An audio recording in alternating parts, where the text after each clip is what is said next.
Setiap malam Jumat, kaca besar di salon itu harus ditutup tirai hitam. Bukan untuk mencegah pantulan, tapi untuk mencegah sesuatu keluar dari balik cermin. Halo, selamat datang kembali di Bunga Malam, tempat di mana setiap cerita menyimpan rahasia yang tak semua orang sanggup dengar. Kalau kamu suka kisah horor emosional dan misteri yang meresap sampai ke hati, jangan lupa subscribe, aktifkan lonceng notifikasi, dan siapkan dirimu, karena malam ini, kita akan membuka tirai sebuah cermin, yang seharusnya tidak pernah dibuka. Perempuan di balik cermin salon. Namaku Rani. Usia 26 tahun. Aku perantau dari kota kecil yang merantau ke ibu kota dengan harapan sederhana, bisa hidup dari hobi merias wajah. Dulu aku hanya menerima jasa makeup panggilan. Pernah ikut di beberapa tim wedding organizer, tapi honornya selalu kecil dan jadwal tak menentu. Suatu malam, saat aku hampir menyerah karena sebulan ini sepi job, aku dapat pesan dari nomor tak dikenal. Butuh makeup artis freelance, lokasi salon pribadi, jam kerja fleksibel. Minat. Biasanya aku abaikan pesan-pesan misterius semacam itu. Tapi entah kenapa malam itu, jemariku justru membalasnya. Dan besoknya, aku sudah dapat alamat. Tanpa banyak pertimbangan, aku langsung datang. Alamatnya mengarah ke kawasan lama yang nyaris tak pernah kulalui. Jalannya sempit dan dipenuhi rumah-rumah tua bergaya Belanda yang tampak seperti tak terurus. Aku sempat mengira tersesat. Tapi pelang kayu di ujung jalan kecil itu mengkonfirmasi. Salon Ratna Ayu. Tulisannya usang. Sebagian hurufnya mengelupas. Catnya pudar. Nyaris menyatu dengan warna tembok berjamur di belakangnya. Aku berdiri di depan pagar kecil yang berdecit saat dibuka. Halamannya dipenuhi rumput liar. Tapi ada jejak baru di tanah basah. Seolah tempat ini baru saja dibersihkan. Atau mungkin baru saja dibangunkan. Saat pintu depan terbuka, aku disambut oleh seorang wanita parubaya berpenampilan sangat rapi. Mengenakan kebaya hitam, rambut disanggul, dan senyum tipis yang entah kenapa membuat kulitku merinding. Rani, ya? Tanyanya. Aku mengangguk. Ia memperkenalkan diri sebagai Bu Lestari, pemilik salon ini. Tanpa banyak basa-basi, ia mengajakku masuk. Dalam hati aku berpikir, salon setua ini, tapi terasa seperti waktu berhenti di dalamnya. Semuanya bersih dan tertata. Ruang tamunya memiliki kursi rotan, meja kaca, dan lukisan-lukisan wanita Jawa. Tapi yang paling menarik perhatianku adalah ruang tengah. Sebuah area rias dengan cermin besar menempel di dinding, tinggi dan lebar, ditutupi tirai hitam dari atas sampai bawah. Saya hanya minta satu hal. Ucap Bu Lestari sambil menatapku lurus. Tirai itu, jangan dibuka setelah matahari terbenam. Aku menelan ludah. Nadanya tidak mengancam, tapi tegas. Aneh memang. Tapi karena aku butuh pekerjaan, aku hanya menjawab singkat. Baik, Bu. Ia mengangguk puas dan menyerahkan daftar klien serta alat rias yang akan kugunakan. Dalam hati, aku merasa sedikit tidak nyaman. Tapi berusaha menepisnya. Ini cuma pekerjaan. Lagi pula, semua orang tua pasti punya kebiasaan aneh. Apa salahnya menghormati? Hari-hariku berjalan normal di salon itu. Beberapa klien datang siang hari, kebanyakan ibu-ibu dan gadis muda dari lingkungan sekitar. Anehnya, mereka semua selalu buru-buru pulang sebelum jam 5 sore. Aku bertanya pada salah satu dari mereka, kenapa buru-buru? Seorang ibu hanya menjawab singkat. Kalau sudah malam, hawa di sini nggak enak, Dek. Aku hanya tertawa kecil, mencoba tak ambil pusing. Sampai akhirnya, di minggu kedua, aku harus lembur. Seorang klien mendadak meminta riasan pengantin malam hari, karena harus berangkat pagi-pagi buta esoknya. Bu Lestari sedang tak ada. Jadi aku sendirian. Salon sepi. Lampu redup. Jam dinding menunjukkan pukul 19.12. Dan di tengah konsentrasiku merias wajah klien, aku merasa angin dingin tiba-tiba berembus. Kipas angin yang tadinya mati, tiba-tiba menyala sendiri. Aku menoleh. Tirai hitam itu mulai bergoyang perlahan. Aku mendekat, berniat mematikannya. Tapi saat ku tarik tombol saklar, Tirai itu tersibak sebagian. Dan untuk sesaat, aku melihat sesuatu di balik cermin. Seorang perempuan duduk di kursi rias. Rambutnya panjang terurai, menutupi sebagian wajah. Ia mengenakan gaun putih seperti kebaya pengantin, dan tangannya mengepal erat di pangkuan. Anehnya, aku tidak merasa takut saat itu. Hanya terpaku. Tapi saat aku menoleh ke arah kursi sungguhan, kursi yang ada di ruang nyata, kursi itu kosong. Keringat dingin mengalir di pelipisku. Aku mencoba tertawa kecil. Ah, pasti cuma halusinasi. Mungkin bayangan klienku tadi. Tapi klienku pun sudah pulang 5 menit sebelumnya. Aku tahu itu. Tak ingin panik. Aku membereskan alat rias secepat mungkin dan menutup tirai cermin seperti semula. Tapi sepanjang malam itu, aku merasa seperti sedang diawasi. Seperti ada sesuatu yang tidak ingin aku lupakan dari kejadian tadi. Dan malam pun berubah menjadi sangat sunyi. Terlalu sunyi untuk ukuran kota besar. Malam itu aku tidur gelisah. Bahkan di rumah, bayangan perempuan di cermin itu masih membekas di ingatan. Aku mencoba mengalihkan pikiran dengan menonton TV, tapi layar TV, dalam pantulannya, aku melihat sekilas bayangan yang sama. Rambut panjang, gaun putih, dan sorot mata yang hampa. Aku menoleh cepat ke belakang. Tak ada apa-apa. Tapi aku tahu, apa yang kulihat tidak bohong. Ada sesuatu yang ikut pulang bersamaku dari salon itu. Berikut ini adalah bagian 2 dari cerita, Perempuan di Balik Cermin Salon, yaitu perluasan dari paragraf 6-10, sepanjang sekitar 11.000 karakter, disusun dengan gaya horor emosional, ringan, dan menyeramkan, cocok untuk storytelling di YouTube Bunga Malam. Sejak kejadian malam itu, aku jadi gelisah setiap kali masuk ke salon. Siang hari, semuanya tampak biasa. Tapi begitu senja mulai turun, suasananya berubah. Udara jadi lebih dingin. Bayangan di cermin terasa seperti bergerak sendiri. Meski aku mencoba menenangkan diri, rasa takut itu tak bisa sepenuhnya diabaikan. Ada kalanya aku berpura-pura sibuk merapikan alat-alat rias hanya agar tidak perlu menatap ke arah cermin besar yang tertutup tirai itu.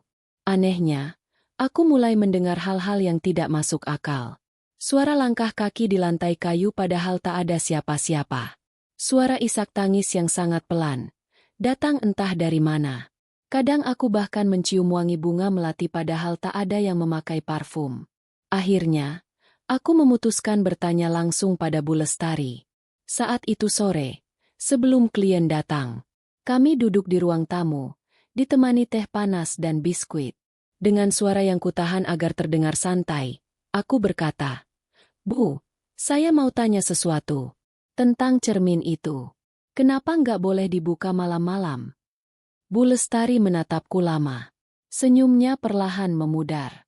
Wajahnya tampak tua, jauh lebih tua dari sebelumnya. Lalu ia berkata pelan, "Kamu lihat sesuatu, ya?" Aku menelan ludah, tak menjawab. Tapi ia tahu. "Kamu pasti lihat dia. Perempuan dengan kebaya putih. Duduk diam di kursi itu, kan?" Aku tak bisa lagi pura-pura. Aku mengangguk perlahan. Saat itu juga, Bu Lestari menghela napas panjang dan mulai bercerita. Namanya Ayu.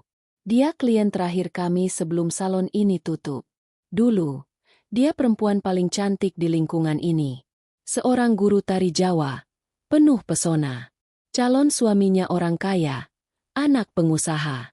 Hari itu, seharusnya jadi hari paling bahagia dalam hidupnya. Bu Lestari menatap kosong ke arah ruang tengah, seperti sedang melihat masa lalu yang tak pernah benar-benar hilang. Pagi itu dia datang untuk dirias. Aku sendiri yang meriasnya. Dia kelihatan bahagia. Senyum terus. Tapi, jam 10, calon suaminya belum datang. Jam 11, Ayu mulai gelisah. Jam 1 siang, keluarganya datang membawa kabar. Pernikahan dibatalkan sepihak. Laki-laki itu ternyata menikah dengan wanita lain, diam-diam. Ayu, hancur. Aku terdiam. Jantungku berdetak lebih cepat. Lalu, apa yang terjadi selanjutnya, Bu? Dia nggak mau pulang. Dia duduk diam di kursi rias itu, menghadap cermin, selama berjam-jam. Gaun pengantin itu tetap dia pakai. Make-up-nya pun tidak luntur. Anehnya, malah mulai turun. Tapi dia tak bergerak. Kami semua akhirnya pulang, meninggalkannya sendiri. Besok paginya, dia ditemukan tergantung di depan cermin itu. Suara Bu Lestari gemetar saat mengucapkan kalimat terakhir. Aku bisa melihat matanya mulai berkaca-kaca. Tapi yang paling membuat kami takut, bukan kematiannya. Tapi setelah itu, salon ini mulai menunjukkan hal-hal yang tak bisa dijelaskan. Aku mendengarkan dengan bulu kuduk berdiri. Hal-hal seperti, beberapa hari setelah itu, karyawan kami mendengar suara orang menyanyi gamelan Jawa dari cermin itu. Meskipun tidak ada siapa-siapa. Ada juga yang mengaku melihat pantulan wanita lain saat sedang merias klien. Padahal kliennya sendiri tidak melihat apapun. Cermin itu menyimpan sesuatu. Bu Lestari menghela napas dalam. Kami akhirnya menutup salon ini. Semua karyawan pergi. Hanya aku yang tetap tinggal. Karena tempat ini dulu milik ibuku. Tapi selama bertahun-tahun, cermin itu terus menyimpan wajah Ayu. Kadang dia hanya menangis. Kadang dia marah. Dan kadang, suaranya merendah. Dia mencoba mengambil tubuh orang lain. Aku merasa darahku mengalir dingin. Mengambil tubuh? Bu Lestari menatapku dalam. Dia ingin hidup kembali. Menikah. Mempunyai kehidupan yang dia tidak dapatkan waktu itu. Dia percaya, kalau dia bisa masuk ke tubuh orang yang wajahnya mirip, dia bisa kembali. Diam sejenak. Dan kamu, Rani, kamu punya wajah yang mirip dia. Aku membeku. Tanganku gemetar. Maksud ibu, dia ingin menjadi kamu. Jawab Bu Lestari cepat. Itulah kenapa aku minta kamu jangan buka tirai itu malam-malam. Karena semakin kamu melihat ke dalam cermin itu, dia semakin kuat. Ruangan terasa hening. Bahkan detak jam dinding pun seperti berhenti sejenak. Aku merasa ingin lari, tapi kakiku berat. Malam Jumat berikutnya, aku harus bekerja lagi karena klien mendadak menjadwalkan sesi malam. Hujan turun pelan. Petir sesekali menyambar. Klien batal datang di menit akhir. Bu Lestari sedang keluar kota. Dan aku, sendirian lagi. Aku hampir ingin langsung pulang. Tapi tiba-tiba terdengar suara lirih. Sangat lirih. Seperti suara perempuan menangis. Aku diam. Suara itu berasal dari arah ruang rias. Langkahku perlahan. Aku tahu aku seharusnya pergi. Tapi entah mengapa, tubuhku terus melangkah. Saat tiba di depan cermin, tirai itu masih tertutup. Tapi suara tangisan itu terdengar jelas. Dari balik kain. Aku menatapnya lama. Jantungku berdetak keras. Aku tak tahu apa yang mendorongku. Tapi akhirnya tanganku terangkat, memegang sisi tirai. Dan saat aku menariknya perlahan, aku melihatnya. Ia duduk di sana. Rambut panjang. Kebaya putih. Wajahnya bukan hanya sedih, tapi penuh luka. Mata sayu. Bibirnya pecah-pecah. Tapi ia tersenyum kecil. Kamu, katanya pelan. Kamu, mirip aku. Perempuan di balik cermin salon. Mata kami bertemu. Meski dipisahkan oleh cermin, rasanya seperti aku sedang benar-benar menatap sosok nyata. Perempuan itu, Ayu, tersenyum samar, seperti seseorang yang menyimpan kesedihan terlalu dalam hingga air matanya sudah habis. Tatapan matanya seperti menusuk jauh ke dalam pikiranku, menyusuri semua luka, harapan, dan trauma yang pernah kusimpan. Dalam sekejap, aku merasa seperti mengenalnya, seperti pernah menjadi bagian dari hidupnya, meskipun kami belum pernah bertemu.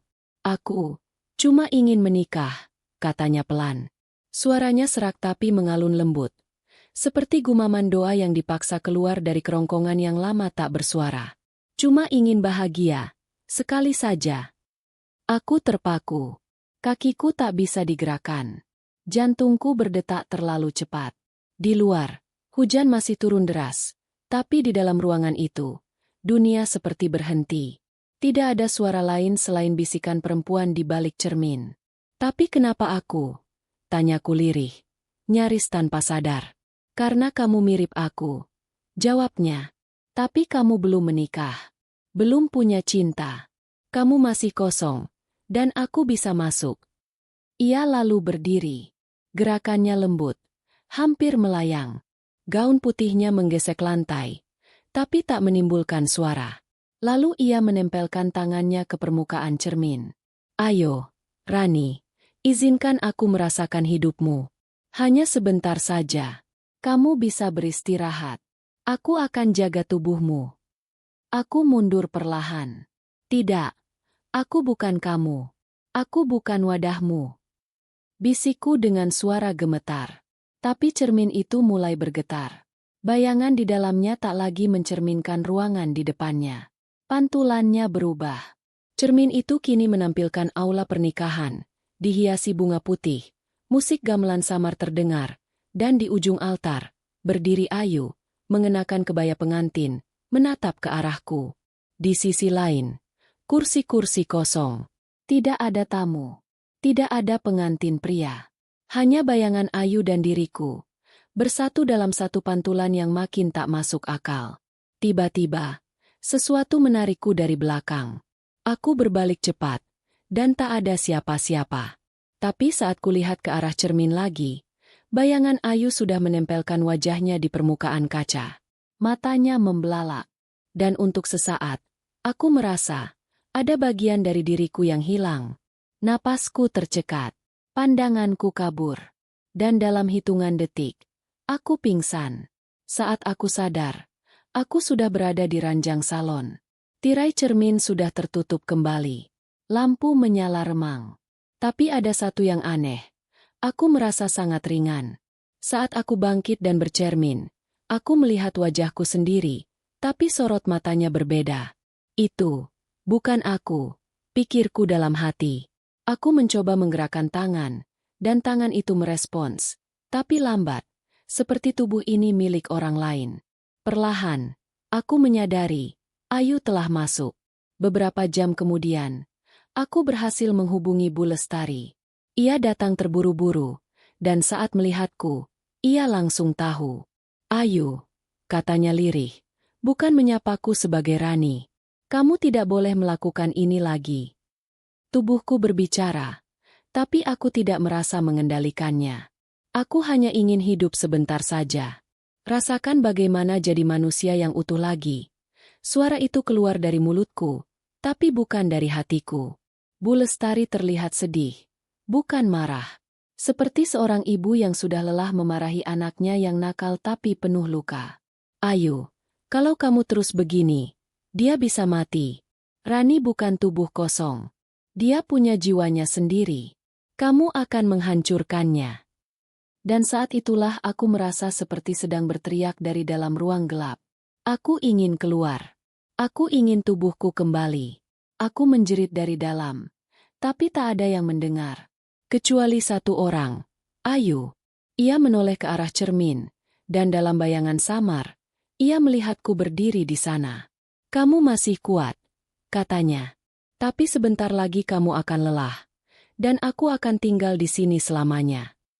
Aku tahu aku harus melawan. Beberapa hari berlalu. Dari luar, orang melihatku seperti biasa. Klien kembali datang. Aku bahkan merias wajah beberapa mempelai dengan tangan Ayu yang entah kenapa sangat ahli. Tapi di balik senyum dan sapaan, aku masih terkunci. Aku ada di dalam tubuhku sendiri, tapi hanya sebagai penonton.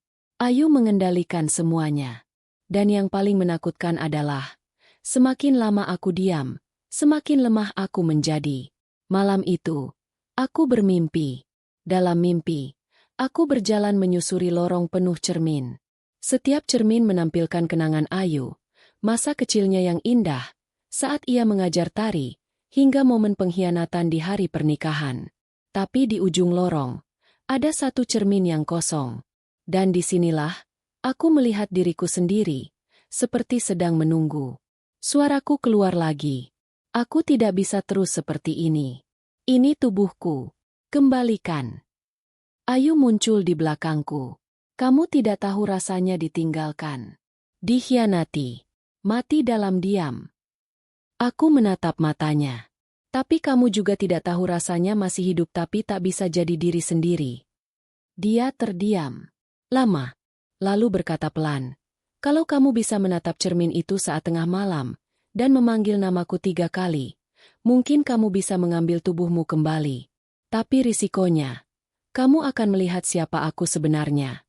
Perempuan di balik cermin salon. Malam itu datang dengan sunyi yang tak biasa. Angin tak berhembus.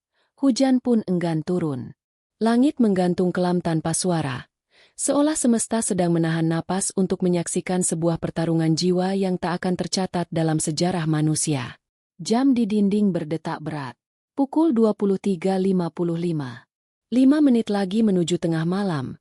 Saat batas dunia nyata dan gaib menipis. Saat cermin bukan lagi hanya pemantul wajah, melainkan gerbang menuju siapa yang seharusnya tinggal dalam tubuh ini. Aku berdiri di depan cermin besar yang pernah kutakuti, kini tanpa tirai, menatap pantulan yang tak lagi kutahu milik siapa. Wajahku masih sama, tapi sorot mataku, tak ada jiwaku di sana. Hanya ada ayu, lembut, sendu, dan rapuh, namun kuat karena dendam. Ia merapikan rambut panjangku, membelai pipi sendiri di depan pantulan kaca, lalu berkata, "Malam ini, kamu bisa mencobanya. Tapi jangan menyesal jika kamu tak tahan melihat siapa aku sebenarnya." Akhirnya kamu datang ke tempatku, katanya tanpa senyum. Aku ingin tubuhku kembali, kataku mantap. Kamu sudah cukup merasakan hidup. Tapi itu milikku. Tanganku gemetar saat menyalakan lilin-lilin kecil yang kutaruh membentuk lingkaran di lantai. Seperti yang tertulis di buku ritual warisan salon tua ini. Di tengah lingkaran itu, hanya ada aku dan cermin. Dan tepat pukul 00, aku menatap ke dalamnya, dengan sekuat tenaga mengarahkan kesadaranku ke dalam jiwa sendiri. Ayu, ayu, ayu, gumamku lirih, tapi penuh keyakinan. Sekejap, dunia berubah. Semua lampu padam. Lilin menyala lebih terang. Cahayanya menari-nari liar di udara. Cermin bergemuruh. Permukaannya tak lagi memantulkan bayangan ruangan, melainkan pusaran hitam, seperti genangan air gelap yang menyedot seluruh cahaya di sekitarnya. Lalu, aku ditarik masuk. Aku terjatuh di sebuah ruang tak berujung.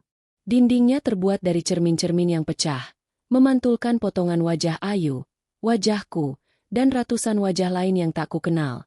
Semuanya menangis, berteriak, atau diam seperti mayat. Di tengah ruangan itu, berdiri Ayu dalam gaun pengantin. Tapi kali ini, gaunnya tak putih, melainkan merah gelap, seperti basah oleh darah yang mengering. Ia berjalan pelan ke arahku, langkahnya seperti melayang. Hidup itu pahit, Rani. Cinta bisa menjadi racun paling manis. Aku sudah merasakan manisnya cinta dan pahitnya pengkhianatan dalam satu hari. Kamu belum tahu rasanya. Dan tubuhmu, hangat, masih muda. Aku hanya ingin satu hal, menikah. Aku menatapnya penuh tekad. Kamu ingin menikah, tapi bukan dengan orang yang mencintaimu. Kamu hanya mengejar bayangan masa lalu. Kamu mati, bukan karena orang lain, Ayu, tapi karena kamu menyerah.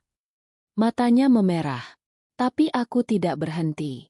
Aku tidak akan menyerah pada hidupku. Aku juga pernah terluka, tapi aku bertahan.